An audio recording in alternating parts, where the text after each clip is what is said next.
손흥민이 골 챌린지를 통해 본인 최고의 골을 선정했다.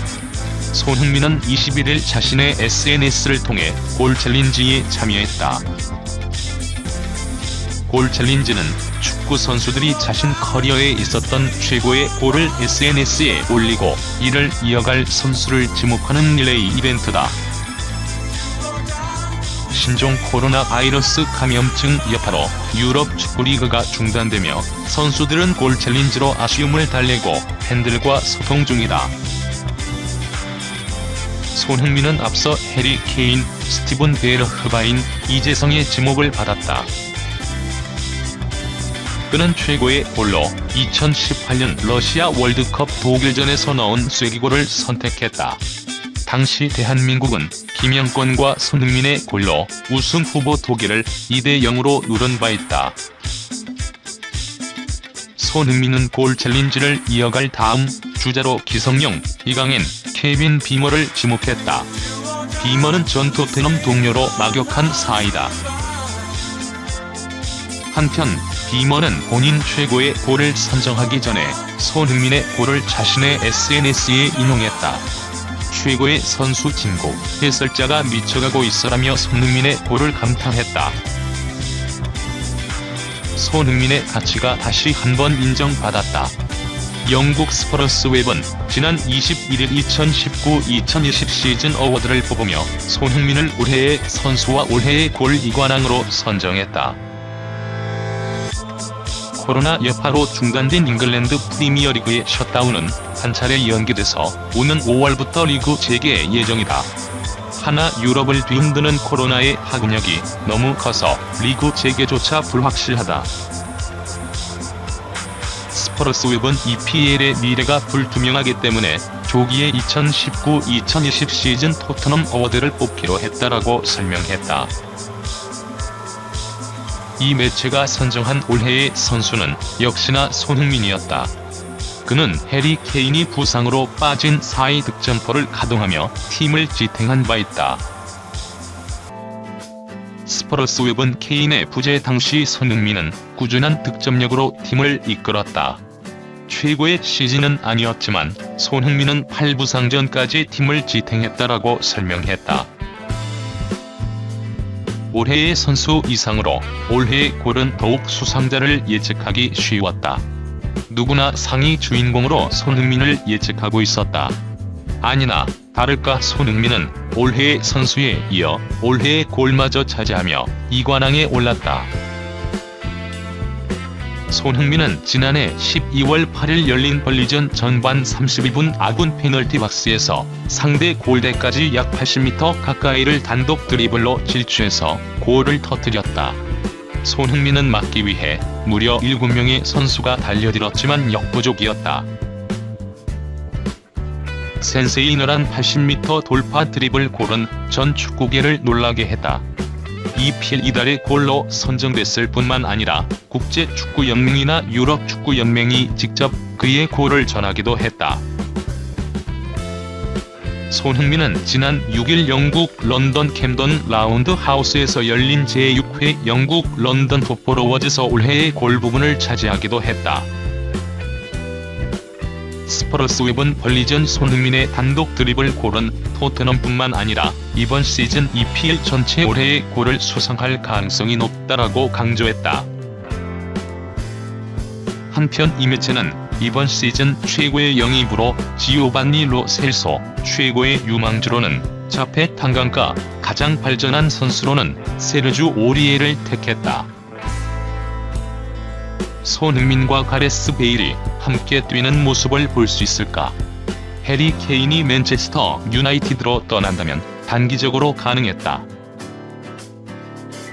베일은 2013년 토트넘을 떠나 레알 마드리드에 입단했다.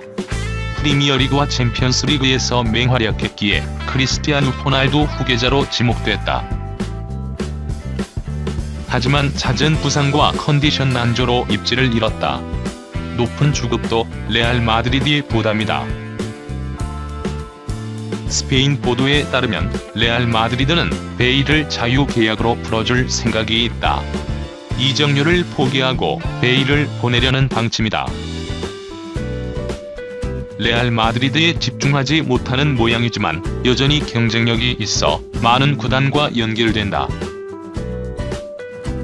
22일 영국 스카이 스포츠가 베일이 레알 마드리드에 남을 가능성이 점점 사라지고 있다. 2019년 3월 뒤에 1년 동안 골을 넣지 못했다라며 베일 자기 횡선지를 짚었다. 토트넘에 돌아올 가능성도 배제하지 않았다. 베일은 토트넘에서 146경기에 출전해 42골을 넣었다. 공격수로 포지션을 바꾼 뒤에 폭발했다. 당시의 스피드와 날카로운 골 감각으로 토트넘 승리를 이끌었다. 일단 스카이 스포츠는 베일은 주제 무리뉴 감독 리빌딩에 함께 하고 싶을까? 감정적인 복귀 가능성은 낮다고 내다봤다.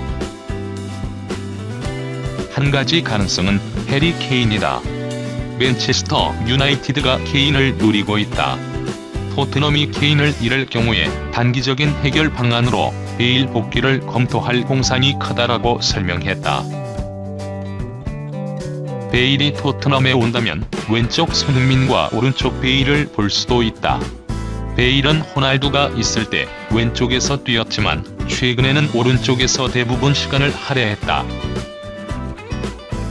베일 대리인은 레알 마드리드와 계약이 끝난다면 무엇을 하고 싶은지 결정할 것이다. 스페인에서 자란 아이들도 고려해야 한다라며 다양한 가능성을 열어두었다.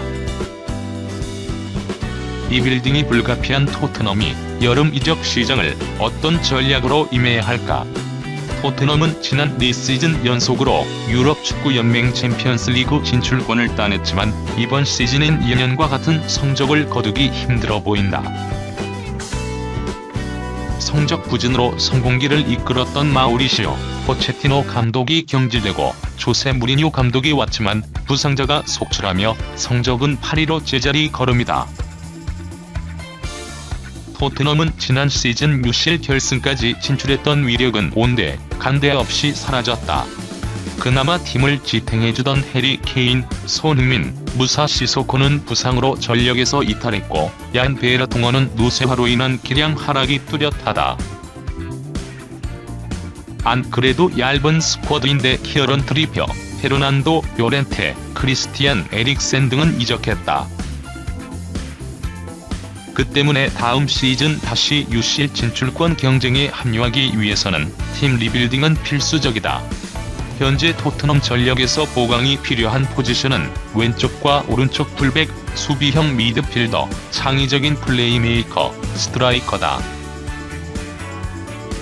영국 매체 풋볼 런던은 이번 여름 토트넘이 취해야 하는 이적 시장 전략을 핵심 선수 지키기 장기 임대로 내세웠다.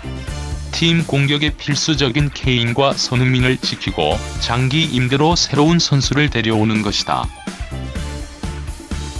이 매체는 적어도 토트넘은 5명의 선수를 영입해야 한다라면서 케인, 손흥민 같은 선수들을 내보내지 않아야 한다라고 전했다. 이어 2에서 3까지 명의 선수들을 장기 임대로 데려오는 것은 팀 이적료 지출에 큰 부담을 덜어준다라며 강화가 필요한 포지션에 큰 돈을 쓸 수 있다라고 덧붙였다. 에릭 라멜라, 데니 로즈, 얀 베르통어는 토트넘 호스퍼를 떠날 것이 유력하다. 이 매체에 따르면 토트넘은 라멜라, 로즈, 베르통어를 처분할 예정이다. 2013년에 온 라멜라는 많은 시간을 보냈지만 부상 기간이 길었다. 그의 불안한 상태는 많은 팬들을 분노하게 만들었다. 베르통어는 2012년 1200만 파운드의 금액으로 토트넘 유니폼을 입었다. 그는 토비 알더베이럴트와 좋은 호흡으로 토트넘의 중앙 수비를 책임졌다. 하지만 시간이 지나며 불안함을 보였고 최근 교체된 후 크게 실망하며 안타까운 모습을 보여줬다. 로즈는 토트넘을 떠나 뉴캐슬 유나이티드에서 임대 생활을 하고 있다. 그는 2021년이면 토트넘과 계약이 만료되는데 토트넘은 그와 재계약할 생각이 없다. 이번 여름이면 로즈는 토트넘을 떠날 것이 확실해 보인다.